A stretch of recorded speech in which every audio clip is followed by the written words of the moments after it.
Shkopdan kalit oldim. Chiqdim ko'chaga, haydab ketdim. Odam chiqib qoldi. Olib qochaman desam, urib ketdim.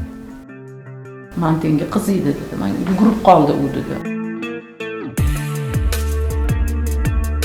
Mirobod tumani Yangizamon mahalla fuqarolar yig'ini hududida qora rangli Cherry rusumli avtomashina piyodalar o'tish joyidan o'tayotgan piyodani urib yuborib, yo'l transport hodisasini sodir etgan.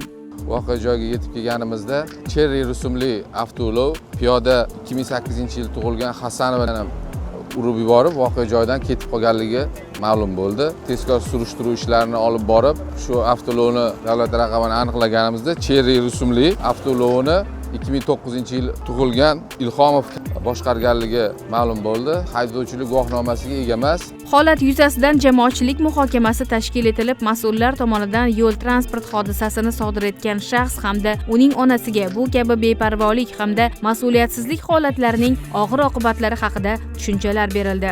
Necha yildan boshlaysiz o'zingiz? 3 yil. Bugun voqea haqida batafsil ma'lumot bitta buguncha ketdik. Shkopdan kalit oldim. Chiqdim ko'chaga, nazorat qildim. Haydab ketdim. Odam chiqib qoldi. Olib qochaman desam, urib ketdim. Tezlik qanaqa? 100. Tushib bordingiz. Yo'q, tushmadim. Qochib qo'rqib ketdim. Necha yoshdan haydovchilik guvohnomasi olingan? Biroz xabaringiz bormi? Necha yoshdan? 18. Siz necha yoshsiz hozir? 16. Yana sizni mashinani boshqarishingiz qachongacha davom etadi? So'z beraman, boshqa haydamayman. Boshqa qaytarilmaydi. Pushaymonman. Chinkom bo'ldi. Telegramdan yozdi menga. Telefon qilaman, olmayapti, yozyapman. Hozir 102 chaqiraman. Nima bo'ldi? U o'lmadimi deyapman. Bilmayman, qiz bola edi dedi. Mantenga qiziydi dedi. Men yugurib qoldi u dedi. Meni xabarim ham yo'q. Men bunga ruxsat ham bermayman. Bu hozir aytadi 2-3 yildan beri.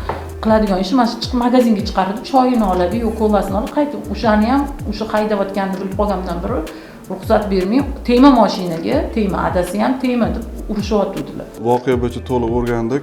Bundan buyog'iga o'quvchimizni to'liq har soatida nazoratga olamiz. O'quvchimizga bunday holatlar takrorlanmasligiga qo'limizdan kelgancha mahalla, oila, maktab hammamiz birgalikda yordam qilamiz, hamkorlikda o'quvchi bilan ishlaymiz.